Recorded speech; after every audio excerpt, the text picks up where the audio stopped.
Start பண்ண கவின். முதல் பாலே பாடி அட்டாக் டாட்டோட இந்த ஓவர் ஸ்டார்ட் பண்ணியிருக்காங்க கவின்.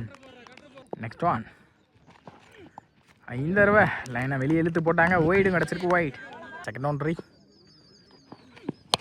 ஏறி ஸ்ட்ரெயிட் டு ஸ்ட்ரெயிட் எடுத்தாங்க பவுலர். ஃபீல்டர் நல்ல ஸ்டாஃபுங்க பாரதி.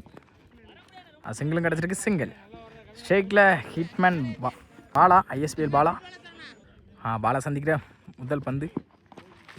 ஸ்விட்ச் ஹிட்டில் லெக் பை டேரெக்டாக பாடியில் எடுத்து வந்து போட்டாங்க. Dot ball. Next one. இந்த தடவை ஷார்ட் பால் பனிஷ் பண்ணாமல் மிஸ் பண்ணியிருக்காங்க. டாட் பாலாவும் மாறி இருக்கு. பேக் டு பேக் டாட்டா பதிவு பண்ணியிருக்காங்க. பாலாவை வச்சு கவி இங்கே. இந்த தடவையும் பெரிய சுத்தலுக்கு போனாங்க. Body attack dot ball. இது வரைக்கும் போட்ட 5 பாலையும் சேஃபாக போட்டிருக்காங்க. லாஸ்ட் ரிமைனிங் ஒன்று என்ன பண்ணுறான்னு பார்ப்போம். ஸ்ட்ரைக்கில் ஐஎஸ்பிஎல் பாலா பெரிய சுத்தலுக்கு போனாங்க. Body attack last. இந்த டாட்டோட இந்த ஓவரை முடிச்சு கொடுத்துருக்காங்க கவி. இந்த ஓவர் நல்லா போட்டு பிடிச்சி கொடுத்துருக்காங்க. இல்லை 28 ஆடி இருக்காங்க.